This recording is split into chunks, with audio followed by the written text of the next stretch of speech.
Well, it looks like the numbers of people arriving from the waiting room they're still coming in, but it's slowing down. So I think I should probably get things started here. First, I'd like to welcome everybody to the 2020 annual Sutlive Lecture. We're really glad you could all be here. My name is Martin Gallivan. I'm the department chair here at William & Mary's Anthropology Department. And each year, the Anthropology Department awards the Sutlive Book Prize to the best book in any discipline that makes use of anthropological perspectives to examine historical contexts and the role of the past in the present. In a typical year, just reading from our script here, the author is then invited to campus to present the Sutlive Lecture.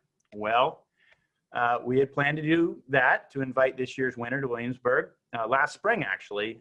And then, of course, 2020 happens, so here we are.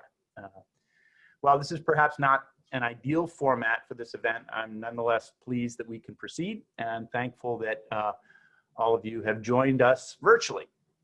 So let me start by thanking the members of the Sutlive Award Committee that selected our winner. This is actually last year's award committee that consisted of Professors Gray Gundaker, Michelle Liliev, and Naor Ben Yehoyada. That's the previous year's Sutlive Prize winner. I know Gray and Michelle are here. I'm not sure if Naor has made it. But this year's award committee moving forward, members are also here. We've got Michelle Liliev, who's chairing the committee this year. Neil Norman, who's joined the committee and is manning he's our doorman today. Thank you, Neil, for doing that. And we also have this year's award winner, and I'm trying to build suspense by not saying his name, right? Even though you all know who it is. So Michelle has agreed to stay on as chair of the Sutlive Award Committee, and she'll introduce our winner shortly. But before we do that, I'd like to recognize four other important guests, if I've got the count right. Dr. Vincent Sutliff, who is on the Zoom with us today, and we're really pleased to have Vince here. And I'd also like to mention Karen and David Braun, who are with us, as well as Ingrid Braun, their daughter, graduate of, oh, I should know this, the class of 2018? 19. 19, oh, I was close, 2019, and we're delighted Ingrid's here. The Sutlive Lecture honors Dr. Vincent Sutliff, Professor Emeritus, who taught for 30 years in the department and who is with us today. When he first arrived, Vince was one of a handful of scholars who gave form and substance to our fledgling program. Over the years, he served several times as department chair and was founder of the journal Studies in Third World Societies, which is one of the first scholarly vehicles dedicated to the study of non-Western culture and society.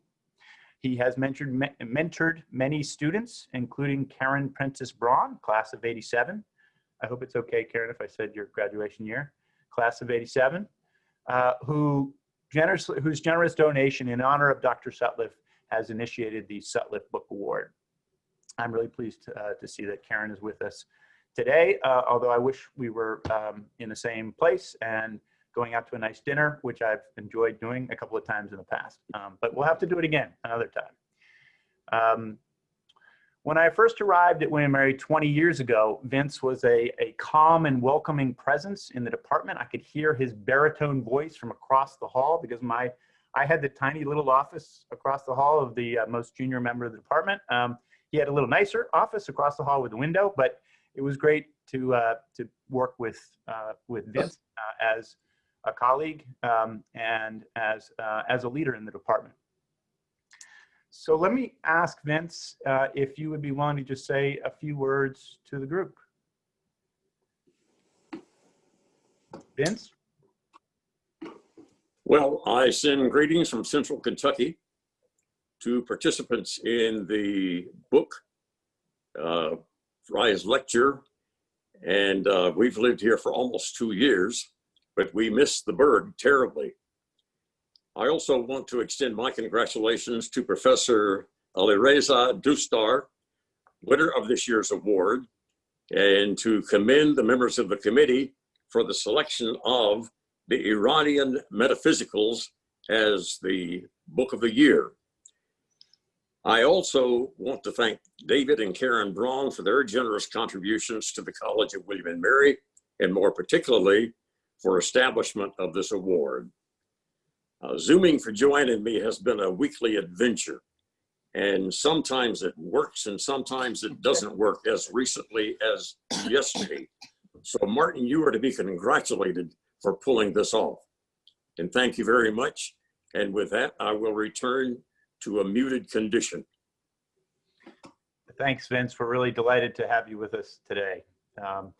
So I'd like to turn things over next to my colleague, Michelle Liliev, who is the chair of this year's award committee, and she will introduce our speaker. Thank you, Martin. Yes, I'm Michelle Liliev. I'm an associate professor here in anthropology, and I'm jointly appointed with the American Studies program here at William & Mary. And it is my great pleasure to have a reason to celebrate during this time by welcoming Professor Alireza Doostdar, whose book, The Iranian Metaphysicals, Explorations in Science, Islam, and the Uncanny, is the winner of the 2020 Vincent Sutlive Book Prize in Historical Anthropology. Professor Doostdar is an assistant professor of Islamic Studies and the Anthropology of Religion in the Divinity School at the University of Chicago, where he is also affiliated with the Department of Anthropology and the Center for Middle Eastern Studies. Professor Doostdar received an MA in social anthropology and a PhD in anthropology and Middle Eastern studies from Harvard. A true interdisciplinary scholar, Professor Doostdar has shared his research in prestigious academic journals and through a number of public-facing projects. And also quite recently, in March of this year, he's published a piece of creative nonfiction, which I was really amazed to see. Professor Doostdar describes his work, and I'm stealing this from his biography page from his website, as focused on Shia Islam, which he approaches as a dynamic tradition shaped in dialogue with other religious and secular formations.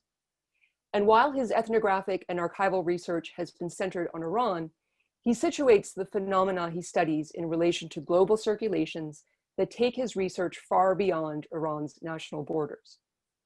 Professor Doostdar is currently working on his second book, titled Satan Conquered, the Iranian Revolution and its Demons, which he describes as a study of the theology of Satan in Iran since the Islamic Revolution. Professor Doostdar's first book, The Iranian Metaphysicals, emerged as the winner of the Sutlive Prize earlier this year after competing against a particularly strong pool of nominees. As Martin mentioned earlier, the Sutlive Prize goes to the best book in any discipline that makes use of anthropological perspectives in order to examine historical contexts and/or the role of the past in the present. This attention to historical processes is one of the primary criteria that the Sutlive jury uses for selecting the winning monograph. And beyond that, we're looking for work that pushes the boundaries of historical anthropology and ethnographic writing. The Iranian Metaphysicals exemplifies these qualities. The jury was struck not only by the care with which Professor Doostdar crafts his arguments and the clarity with which he situates his analyses within broader anthropological conversations on the uncanny and the occult, but also his attention to the archival record to argue that the processes of what he describes rationalizing the unseen have been, since the late 19th century, quote, tightly connected to the emergence and consolidation of the modern state. I think I can speak for the other jurors in expressing gratitude for the vividness and the intimacy of Professor Doostdar's ethnographic writing, which brings us into the homes of contemporary Iranians from all walks of life as they experience or recount their confrontations with the uncanny and the unseen. For all of these reasons, the Iranian Metaphysicals is a highly acclaimed book. In addition to the Sutlive Prize, it also won the Middle Eastern Association's Albert Hourani Book Award. It has been widely reviewed in both academic and popular venues, including the Los Angeles Review of Books. So with that, please help me join me in welcoming and celebrating Professor Alireza Doostdar.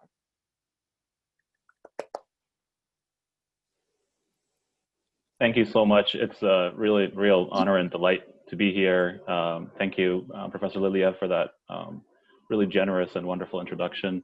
I want to thank a few other people, Martin, Professor Gallivan, for so warmly welcoming me and for making this possible.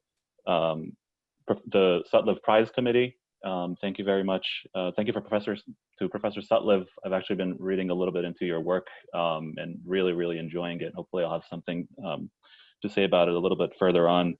Thanks for the inspiration and for making this prize possible with your exemplary scholarship and teaching. And thank you to David and Karen Braun and to Ingrid Braun for making this all possible.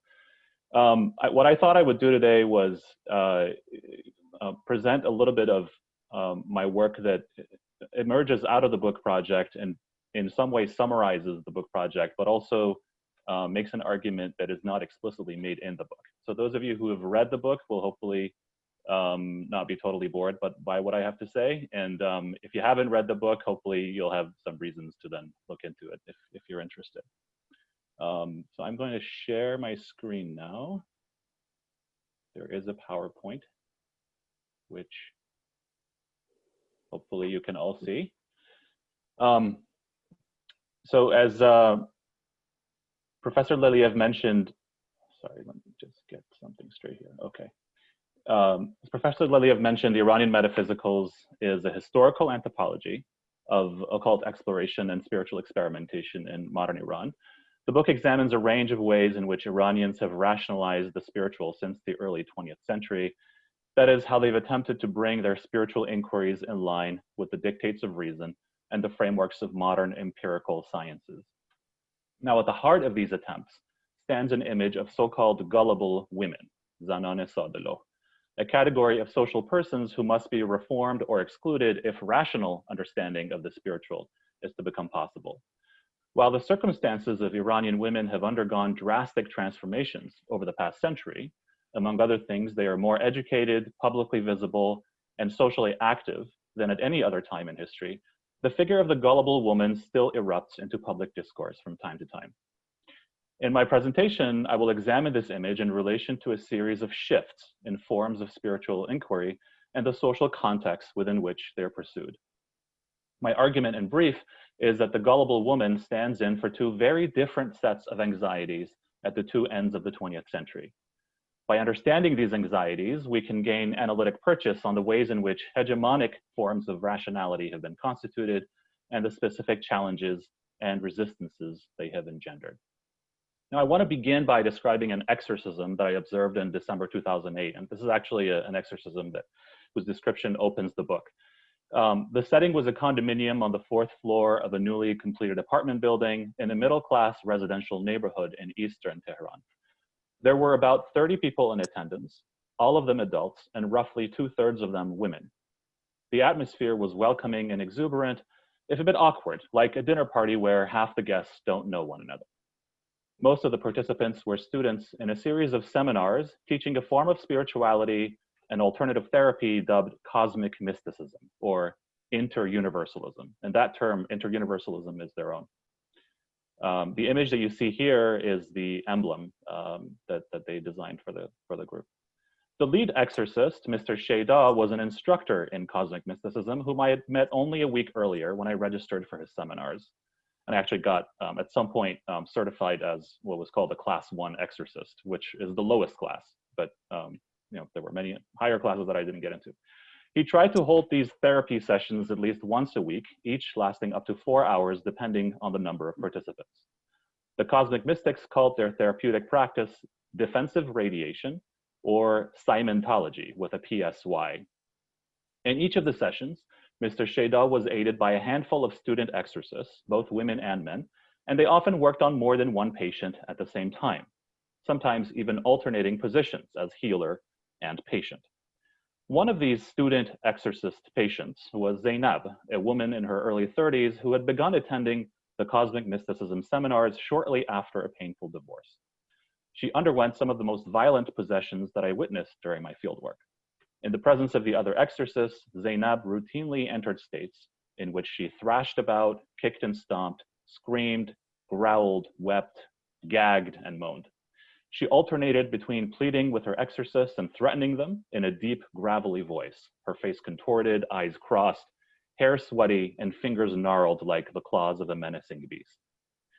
Mr. Sheda and his assistants responded to all of this with gentleness and methodical care. They told me that Zainab had been possessed by legions of what they called inorganic viruses, and they waged war against them with an arsenal of words, gazes, gestures, and touch. The efficacy of their treatment, they said, depended on a form of cosmic energy that connected individual exorcists to the so-called universal intelligence that was the source of all healing. Their therapeutic knowledge and technique was obtained through mystical connection to this universal intelligence, but also confirmed, they said, through empirical scientific investigation.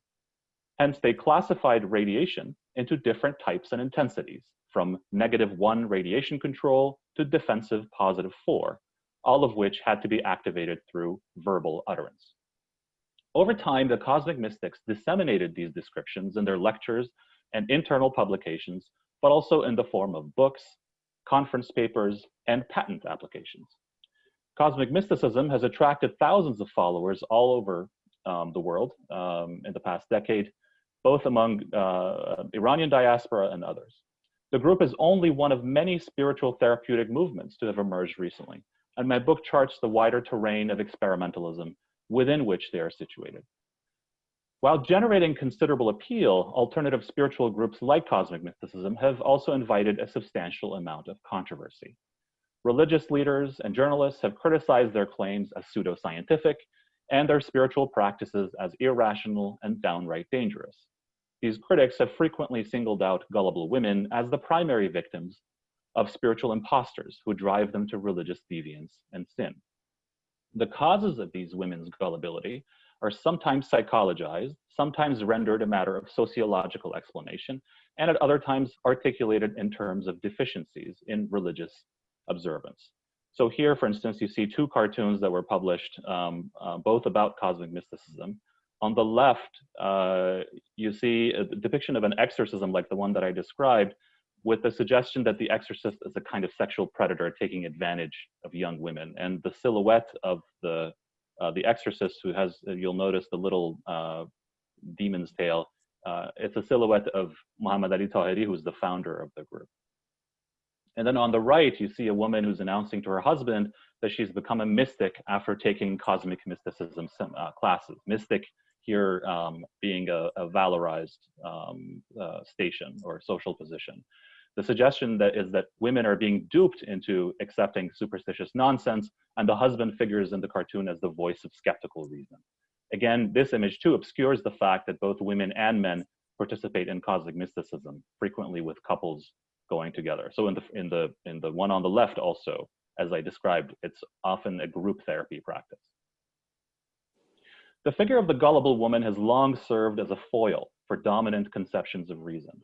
Over the course of centuries, philosophers, scientists, and guardians of Islamic orthodoxy cast a disapproving gaze at women's unreason, while attempting to construct rational accounts of reality. For these thinkers, womanly nonsense encompassed everything from ridiculous stories about animals to silly tales passed off as history and fantastic delusions about astrology and witchcraft. So this painting, for example, that you see, which is also on the cover of my book, shows essentially an exorcist who is trying to find whether one of the two women, probably, I'm guessing the younger one who's furthest on the right, has been, maybe has some kind of witchcraft that's afflicting her. And then, oh, sorry about that. And then the cleric who's sitting to the right of him, or to the left of him, is most likely the father of the young woman and the husband to the older woman over there. And you see the little demons dancing around. This is supposed to be, in my view, a satirical depiction, which I don't think I said this. It's most likely produced in the early 20th century. Beginning in the second half of the 19th century and continuing well into the 20th, Iranian modernist intellectuals laid siege to the so-called delusions of commoners, and especially traditional women, as obstacles to progress and nationalist renewal. Some of these intellectuals identified womanly superstitions as spurious accoutrements to a true Islam, while others equated Islam itself with superstition. The Shi'i clergy usually bore the brunt of the modernist attacks, as I think here in this cartoon, as those most directly responsible for oppressing women and keeping them backward and benighted.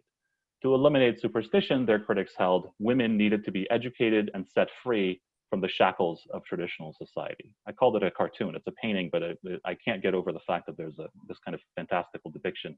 There's actually the owner of the painting, Farah Adibi, who's she's an art collector and historian in New York City. She was telling me that she thinks that the little demons are actually taken, they're probably inspired by European art in the, in Iran in the mid to late 19th century. One of the most vigorous of these defensive battles was waged by Ayatollah Ruhollah Khomeini, the Islamic jurist who would go on to lead the revolution in 1979 and establish the Islamic Republic. Around 1944, Khomeini wrote a polemic responding to a series of attacks by anti-clerical intellectuals. In his defense of Islamic doctrines, he deployed theological, philosophical, and jurisprudential reasoning and marshaled a wide range of evidence, from the Quran and prophetic traditions to the claims of European scientists. In doing so, Khomeini also took pains to distance the clergy from certain beliefs and practices that he acknowledged as superstitious.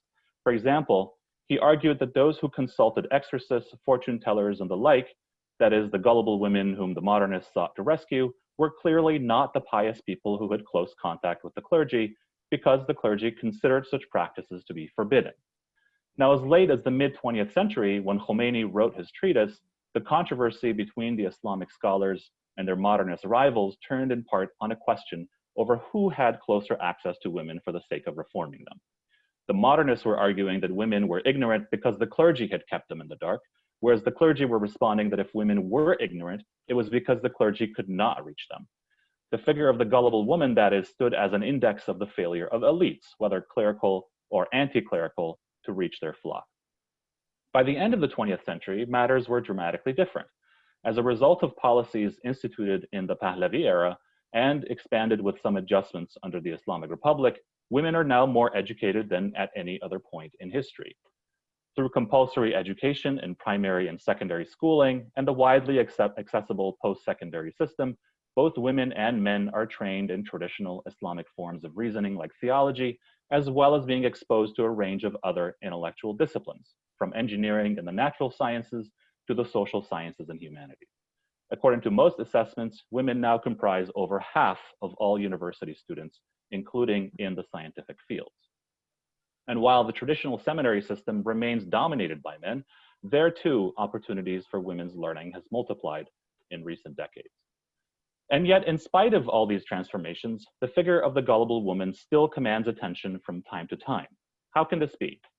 To understand the continued relevance of this figure, we need to understand certain epistemic shifts in the domain of spiritual inquiry over the past half-century.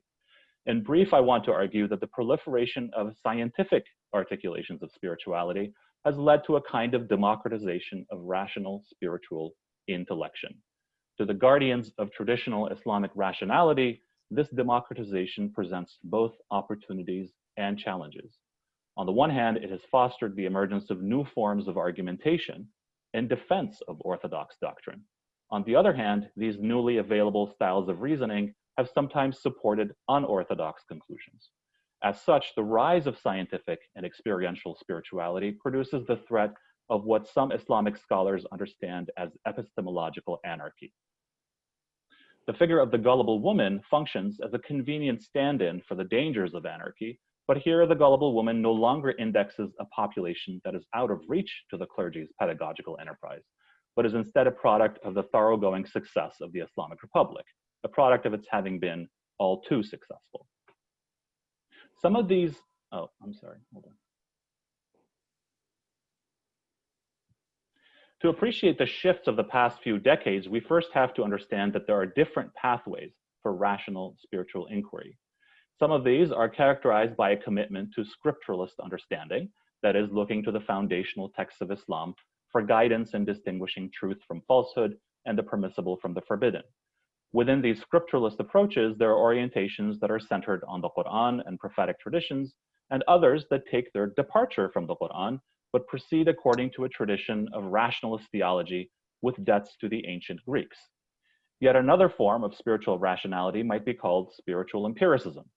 In the broadest sense, spiritual empiricism comprises those attitudes that take human perceptions, observations, and experiments seriously, as legitimate means to spiritual truth.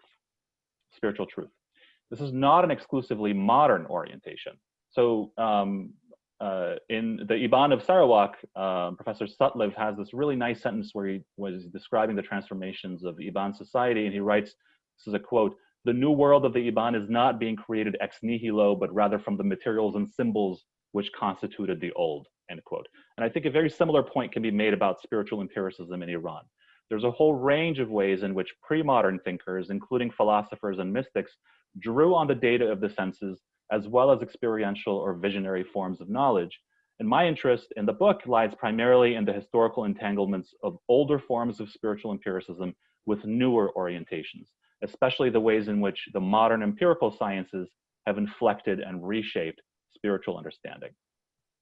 So earlier in the 20th century, when the clergy began to defend their intellectual traditions against anti-clerical attacks, they looked to the modern empirical sciences as potential resources for articulating a newly rationalized theology. Ayatollah Khomeini's 1944 treatise, which I already mentioned, provided one influential contribution to this trend. In one section of his book, dedicated to a defense of the idea that the soul was permanent and existed after death, Khomeini made a philosophical and scientific case, largely drawing on non-Islamic sources. He began by citing evidence from the Quran, but then moved on to enumerate the views of a range of philosophers, from the pre-Socratics to medieval Islamic thinkers, finally arriving in modern European mesmerists and psychical researchers. Of the latter group, he wrote, "Magnetism or magnetic sleep has strongly shaken the world, and the materialists are breathing their last breaths. In the near future, science will completely lift the veil from this topic and will make manifest the world of spirits, their eternal life, and their strange phenomena, such as the insensitivity to pain of those in magnetic sleep, the reports of the invisible, and hundreds of other astonishing secrets. This science," meaning the science of the soul and of magnetic sleep, "will forever remove the foundations of materialism from the world." Now, one of the many fascinating aspects of Khomeini's appeal to empirical science is that it does not easily cohere with a long-entrenched theological standpoint on the soul's immateriality. His experimental openness toward the spiritual possibilities of modern science has gained significant appeal over time, however. We can see a similar sensibility at work in an account that one of my interlocutors shared with me on the mechanisms of divine reckoning. Dr. Ali Movahid, an electrical engineer and former university professor, told me that he had performed a set of calculations to show that it was possible for a human being's good and evil deeds to be recorded within a portion of his or her own bodily substance. This data, he said, might later be retrieved in the afterlife for the final judgment. The idea had come to Dr. Movahid in a friendly gathering some years earlier when a staunch materialist among the guests ridiculed Islamic representations of Judgment Day. Specifically, the guests sneered at the idea that there were two angels appointed for every human being to record his or her deeds in minute detail. Upset at the man's mockery, Dr. Movahid performed a few quick calculations in his head. He then told the guests that it was completely unnecessary to imagine anthropomorphic angels sitting on people's shoulders and writing down their deeds. A person's deeds could instead be numerically encoded in a tiny fragment of the human body in its very electrons. Later, he performed the calculations in greater detail on his computer and emailed me a Microsoft Excel sheet with the details. I'm not going to read you the full passage, but it's there if you want to look at it. And there's a fuller accounting of it in the book. Despite the intricacy of his formulation, Dr. Movahid emphatically denied that the model represented reality in any way. All I'm saying, he told me, is that it's possible to conceive of this aspect of the hereafter in a way that makes sense, given our current scientific knowledge. That is, his empiricism consisted not so much in establishing a direct evidentiary connection between observable reality and spiritual truth, as looking to persuasive representations of physical reality, which are those of particle physics, in order to imagine a more plausible model of metaphysics than that which involves the anthropomorphisms of angels and demons. So in the hands of intellectual elites like Ayatollah Khomeini and Dr. Movahid, scientific empiricism has been made to serve a universalizing rationalist Islam, which can be clearly distinguished from the nonsense of intellectual inferiors, like the so-called gullible women dear to the modernist anti-clericals of the early 20th century. Over time, however, similar argumentative strategies have become available to non-elites, including young women trained in the modern empirical sciences. So let me give you an example. In 2004, a female high school student in Tehran named Hamideh Bitaraf won the prestigious Khwarazmi Award in chemistry for a project titled The Testimony of Water. Aiming to demonstrate the interactions of the world of spirituality and the corporeal world, Bitaraf tested the effects of various sounds and written words on the microscopic structures of ice, mercury, copper sulfate, and a tin alloy. She found that ice crystals exposed to what she called religious texts, like the Tawhid chapter of the Quran, appeared slanted, while texts that carried good concepts like love and friendship made the crystals round, and texts expressing negative concepts like hatred elongated them. In her abstract, Bitaraf wrote that her project demonstrated the, quote, delicate and sensitive microscopic mechanical effects of the environment arising from the wave-like effects radiating from the spiritual states of the human actor on another material substance, which appears in the form of a new metaphysical phenomenon. Now, what we see in this example is a diffusion of spiritual empiricism beyond elite scholarly circles, even as the scientific experiment self-consciously serves an Islamic project. This form of diffusion has become possible in part through the expansion of mandatory public schooling and the valorization of modern scientific learning. The popularization of scientific imaginaries, then, has offered an opportunity for young women to join their male counterparts in advancing the project of rationalist Islam. But there's also a challenge in this proliferation to the extent that it can serve spiritual commitments other than those of Orthodox Shiism. Bitaraf's experiments were inspired by the Japanese author Masaru Emoto, several of whose books have been translated to Persian. These texts gained widespread appeal in the mid-2000s at a time of rising demand for motivational and self-help literature, particularly those that couched spiritual advice in a scientific idiom. Encouraged by a process of economic and cultural liberalization at the end of the war with Iraq, works of alternative spirituality proliferated, from novels and short stories by Paulo Coelho and Gibran Khalil Gibran, to books on theosophy, New Thought, Buddhism, Scientology, and all manner of New Age titles translated from English or blended into eclectic local systems. The sheer multiplicity of the spiritual ideas on offer promoted an ethos of experimentation. We can see an example of this in an account that one of my interlocutors narrated to me about her spiritual journey. This was Arzu Khanum, who was a middle-aged housewife living in an affluent neighborhood in Western Tehran.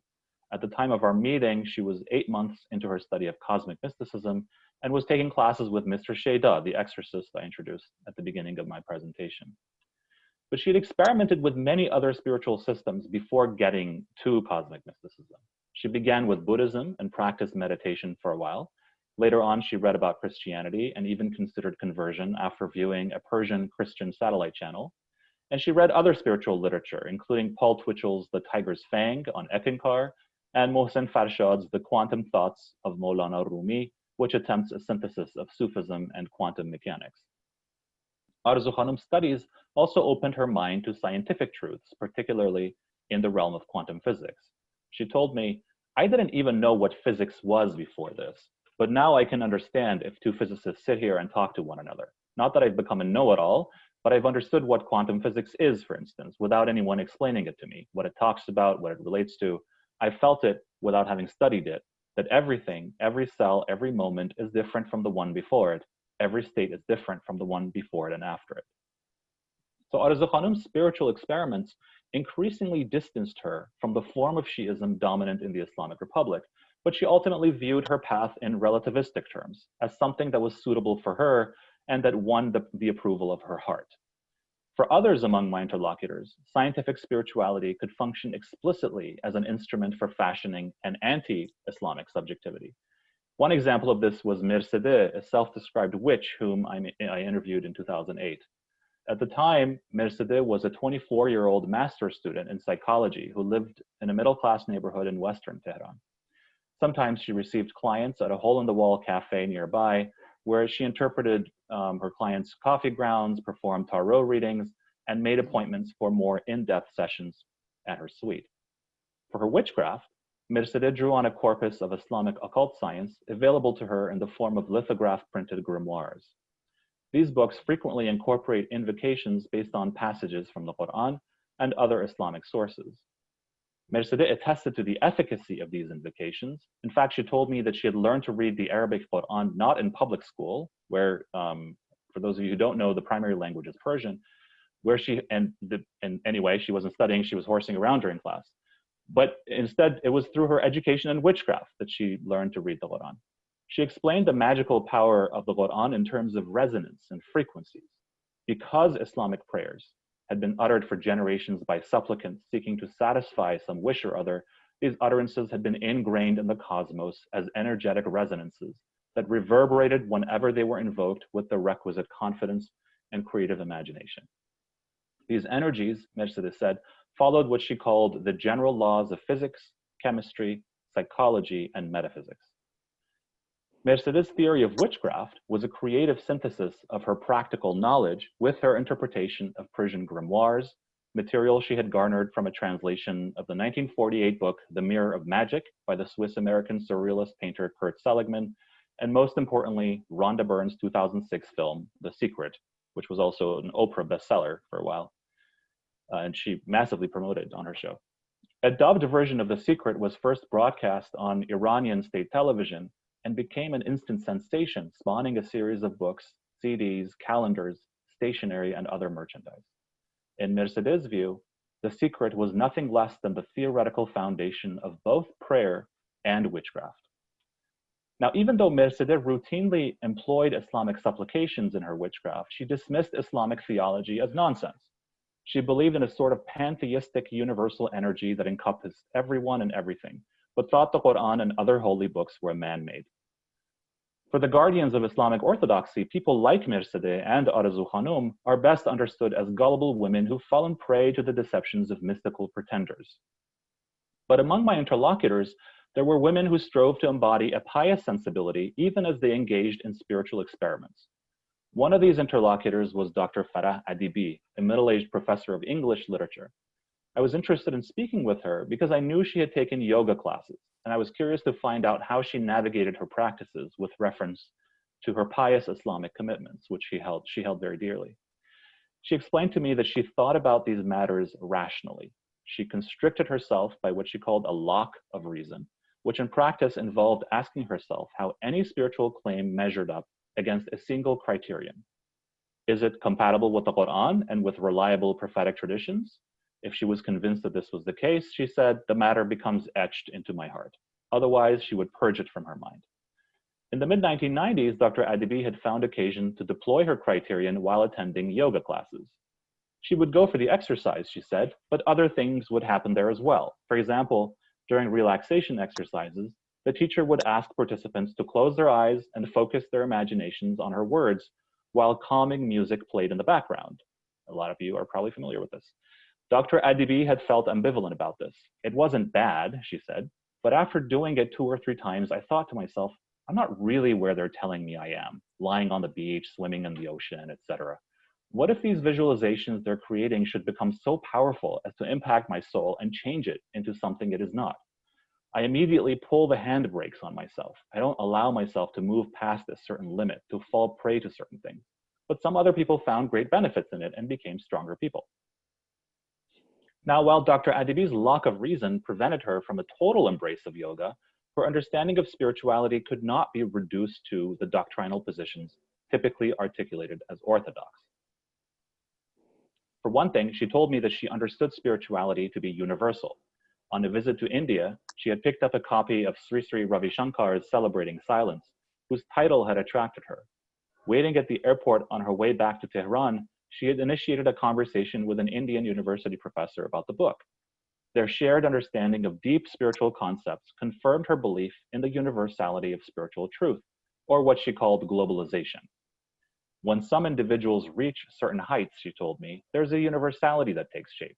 Globalization is when you read Shakespeare saying something at a spiritual height, and you see the same thing in Dante, and you see the same in Hafiz. This is globalization. It's a lofty doctrine.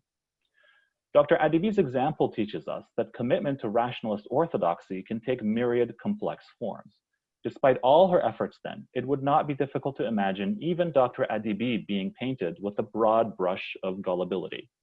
As I've shown, the anxiety about women's gullibility at one level reproduces the tropes of the early 20th century and even of the pre-modern period. At another level, it is born of recognition that women's increasing literacy and facility with modern scientific discourse has made a bewildering range of spiritual options available to them.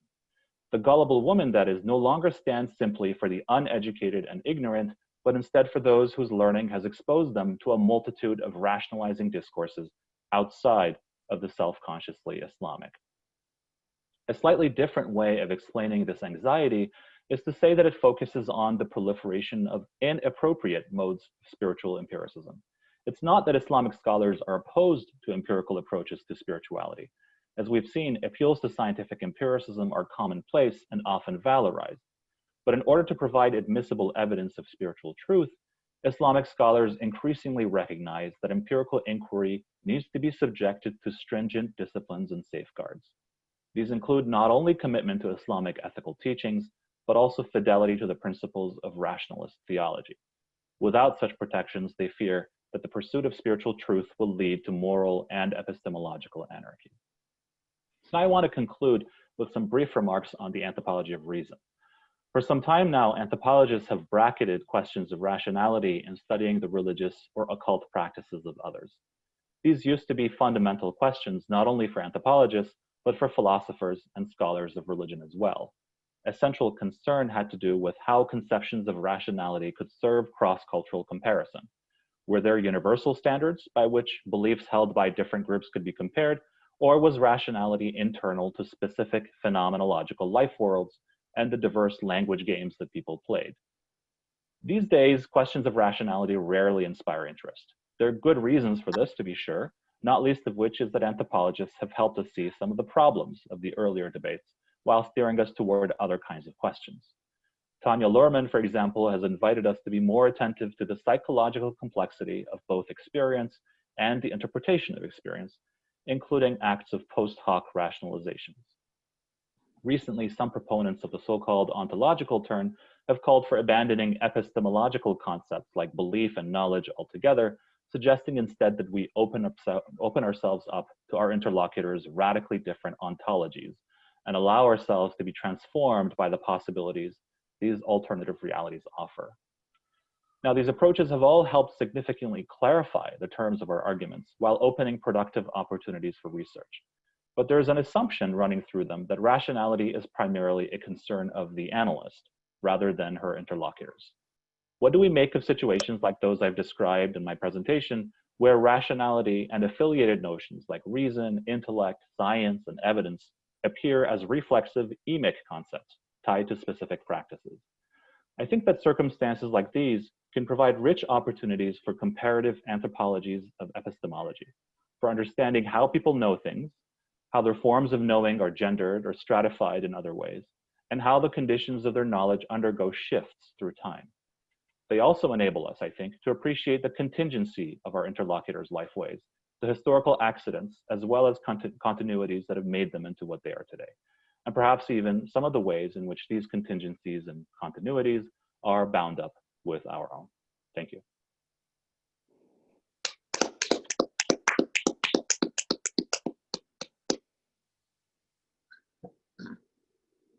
Thank you, Alireza. That was really fascinating.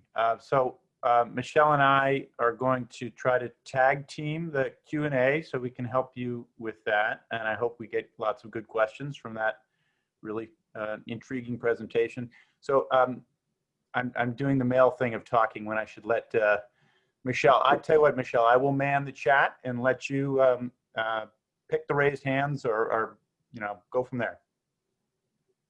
Sure. Thank you, Martin. Thank you, Alireza. I'll do my best. So I am looking, sorry, I want to make sure I can see hands. And yes, we'd love to hear questions for Alireza. May I ask your question? Please do. Please, Professor Sutliff, yes. Yes. Thank you so much for your presentation. I wonder if you would comment about the gullible men. There's lots of them.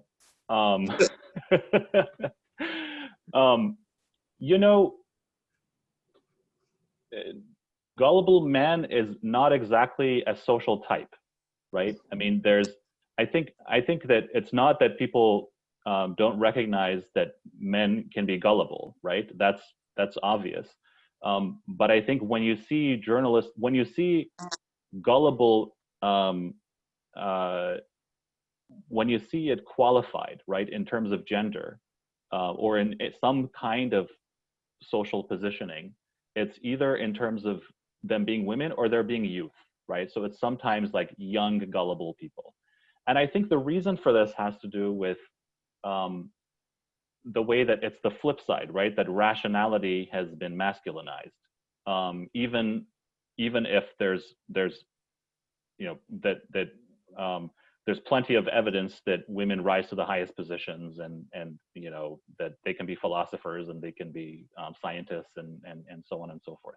So there's a, you know, there's a longer version of this talk where I said something about you know, I had to sort of cut this out to keep it shorter, but that I think in a way the reason that the figure of the gullible woman comes up so much might have to do with the fact that there are so many men who are also drawn to alternative forms of spirituality and so on, right? But it's a you know, because of the way that rationality is sort of slants male, right? There's a danger in kind of universalizing that, right? I mean, all the better to say, well, it's the women and there's something we can do about it. But if it's everyone, then what can be done? Thank you.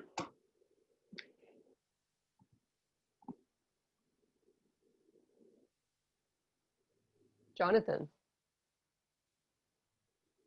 Unmute. Great. Thank you so much. This is a great talk and really fascinating. And I have lots of questions and maybe some anecdotes, but I'll share them with you some other time. But I'm really curious. You know, I've had lots of conversations in North Africa and Algeria and Morocco about some kind of parallel sorts of ideas and questions and debates. And one of the things I hear sometimes, which I find to be really interesting from a kind of epistemological perspective, is the idea that sorcery is, you know, deeply problematic. It's highly gendered, right? So it's kind of associated with witchcraft with women. But then also the idea that it's that it is real, but that it's something that we should not be kind of engaging with and reproducing. And I'm curious if you could talk a little bit about kind of the witchcraft element in this book, which I have not yet read. I'm really looking forward to read. What's the sort of, you know, what are the sorts of debates in Iran around witchcraft? I'm curious if there's any resonance in terms of this idea that witchcraft isn't in fact real, but something that we should not be touching. Absolutely. Yeah, so the first third of the book is all about this. And you know, there's so many things to say about it. On the one hand, I would say on the question of whether it's real, whether sorcery is real or not, right? So I have actually a chapter, Do Jinn Exist, or Are Jinn Real, or something like this, which is about jinn and sorcery. And there's a discussion that goes all the way to the medieval period about the reality of sorcery, right? And there are two camps, at least two camps on this. And that same kind of dichotomy roughly still exists, right? So there's one camp that says, yes, there is such a thing as sorcery, which has to do with an invisible force that can be manipulated, right? And can be used towards nefarious ends. And then there's another camp that says, no, such a thing does not exist. However, it can still be efficacious because people are suggestible, right? So if somebody thinks that they've been bewitched, then terrible things can happen to them.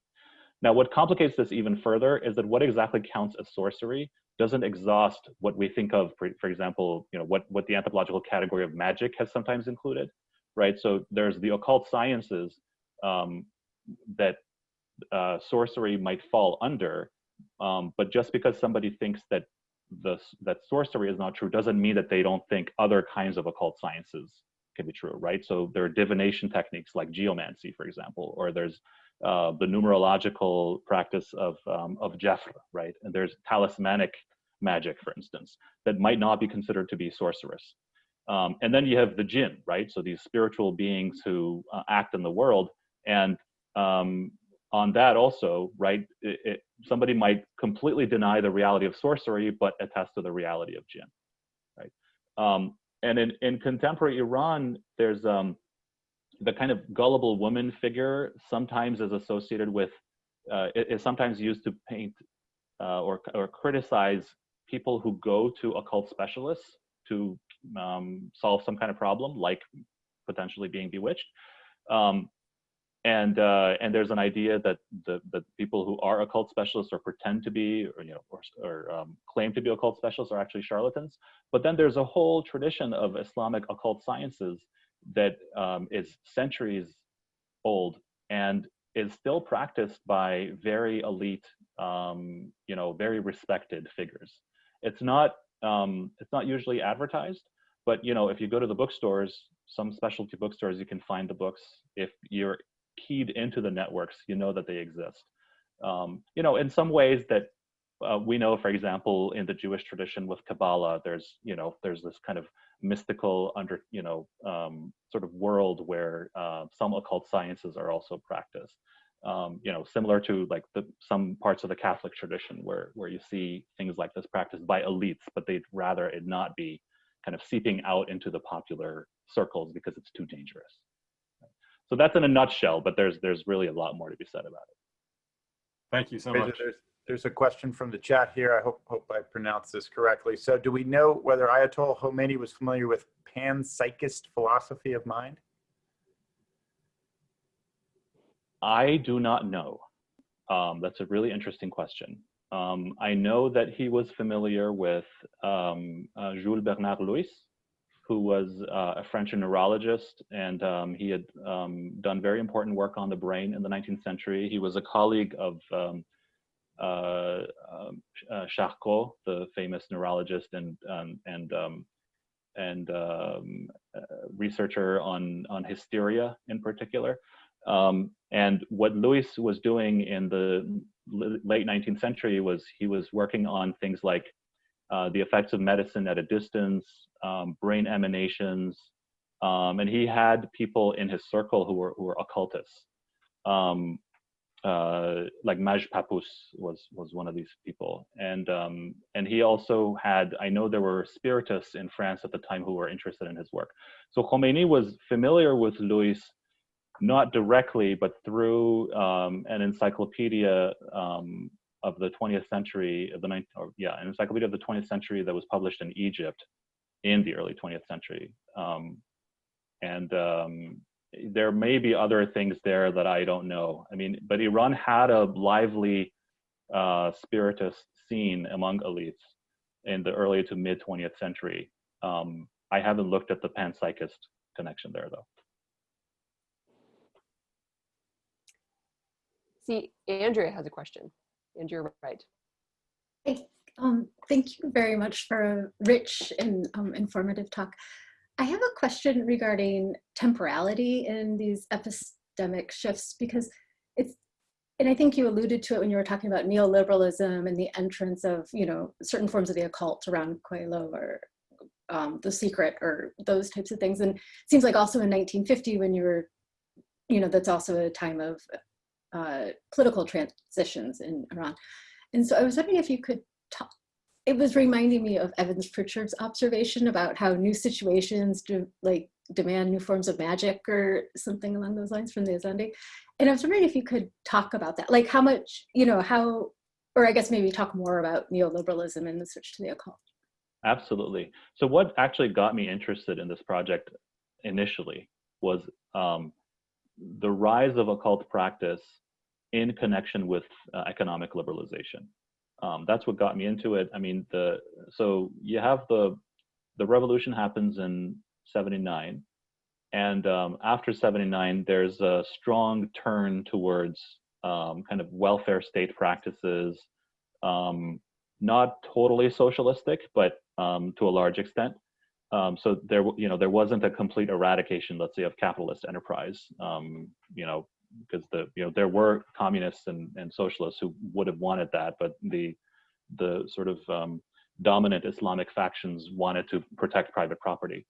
So you had that, but then after 89, after the war was over, even some of the more welfare-oriented policies began to be rolled back, right? And in tandem with that, I mean, not entirely, right? So there's still quite a strong sort of welfare net compared to a lot of other countries. So, you know, you might compare to Egypt, for example, where it was almost totally eradicated. But, you know, so as that was happening, you also had the promotion of individual kind of enterprise, right, of prosperity and of competition, right? So a lot of these spiritual, new age-oriented publications really begin to emerge a little bit after that, right? So like from the mid-90s onwards. And there's things like pyramid schemes, but also prosperity gospel type figures, right? Like power speakers and so on, inspired by Wayne Dyer, inspired by you know, Rhonda Byrne, and there's many, many more of them. So you have that, and that's, I think it's right to call that one kind of temporality of the occult in Iran. But there's also a longer one. So, you know, before the revolution, you also had quite a lively scene among primarily upper middle class people, but not exclusively, of people doing yoga, people doing transcendental meditation, you know, some people interested in kind of seances with the dead. And some of that went beyond just also the upper middle class. I would say it was anybody who had access to the popular magazines would have been familiar with some of these things. And if you go further back even to the early 20th century, you have an elite interest in what they thought of as scientific spirituality, right? So from the late 19th century onwards, I mentioned Spiritism briefly. One of the figure who founded this, and I have a chapter in the book where I talk about this, there's a key figure who founded Spiritism in Iran who was a physician and who went to France and studied there and thought of it as a kind of a psychology or as a moral science, right? As a scientific morality. And this is also a time where psychology is still, what constitutes psychology is really up for grabs everywhere, right? Is it psychoanalysis? Is it experimental psychology? Is it spiritualism? Is it psychic research? So you have people who, at the time in the late 19th, early 20th century, elites who are trying to reconcile some kind of longing for or commitment to morality and religion with modernity, right, which they understood primarily in terms of scientific progress, right? You have these kinds of mixtures and integrations that happen. Spiritism is one of them. Theosophy is another one. And there are others that are locally developed. So some forms of Sufism that took on strong scientific dimensions. Yes. Could I ask a follow-up to that, especially with your reference to Sufism? Because a lot of it you're talking about is gesturing towards Europe, but I'm wondering how much of it, these, I guess, interests like move towards like Pakistan and India with like Sufist networks and things. Sorry, could you repeat the question again? Oh, so like how much, like, was it focused solely on Europe, was there conversations with like British colonial India, also regarding mysticism and progress? That's a great question. I mean, I don't know as much about that. I know that there's definitely a connection with the Middle East and with Europe. Definitely with Europe. There's a connection with the Arab Middle East and with Turkey. I don't know as much about the Indian connection. It must be there because Theosophy, we definitely know, has had a really long history there. And of course, so much exchange. Even what constitutes Iran and what constitutes India itself is a really problematic question. So I don't know as much about that. I know that the Theosophists, there's a key figure who was a Theosophist who basically picked it up in Germany and later became a guru in Switzerland. And he's a really important nationalist figure. His name was Hossein Kazemzadeh Iranshah. And he was really interested in also thinking about kind of the intersections of Sufism with not just with theosophy, but also with Zoroastrianism as a kind of like a national religion. But yeah, I think that's one of the things that remains to be studied, and I'd love to see somebody work on that.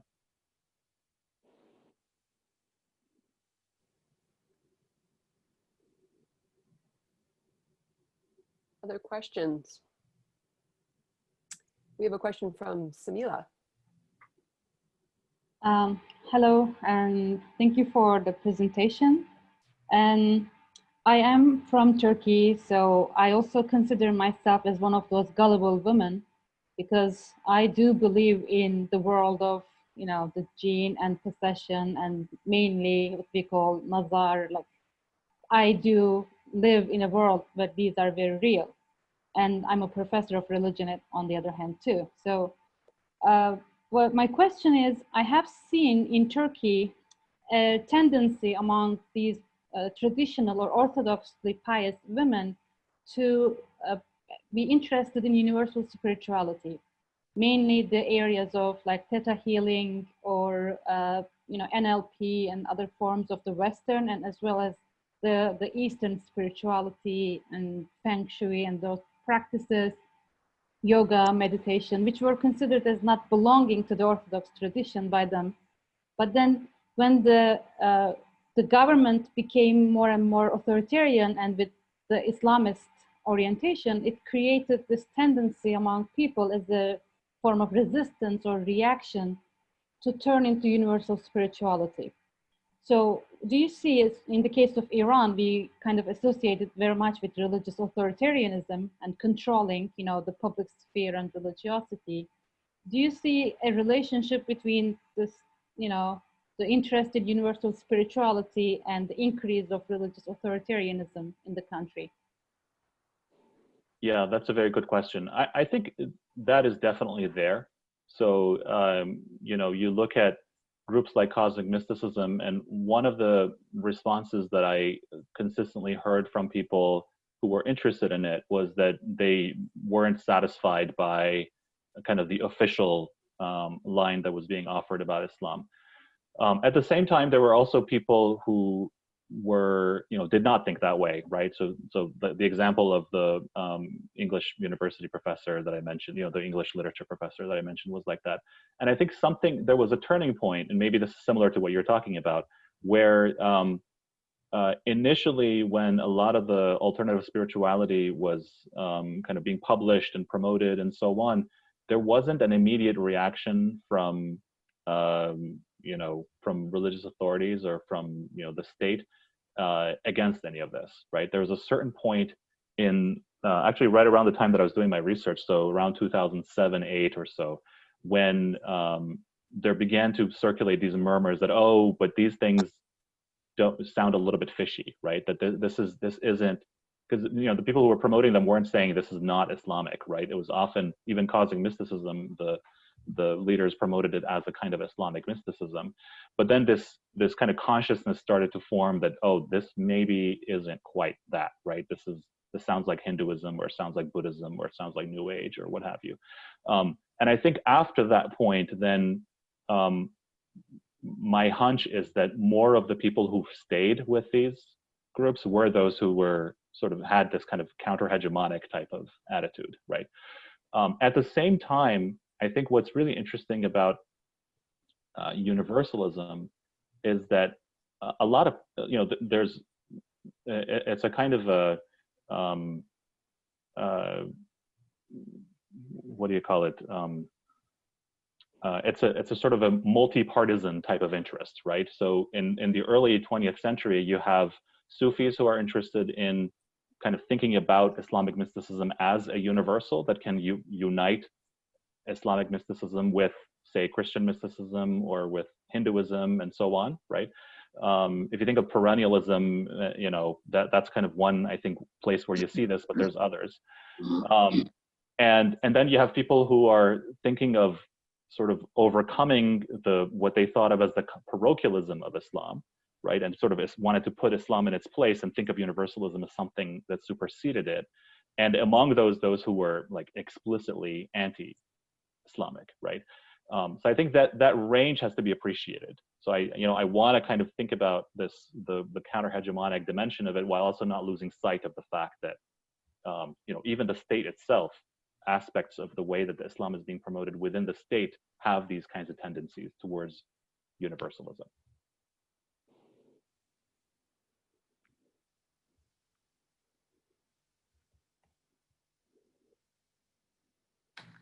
Remaining questions?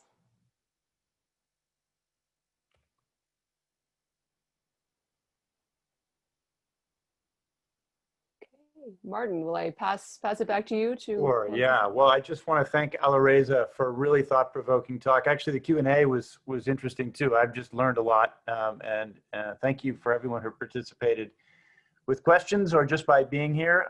And thanks again to Vince Sutliff. We're really delighted that he could join us, as well as Ingrid and Karen and David Braun. So thanks to all. I really appreciate helping to make this a really great event. Thank you.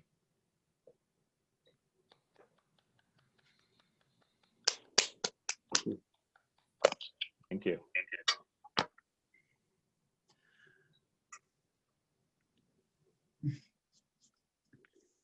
Is this where we turn it off? I don't know.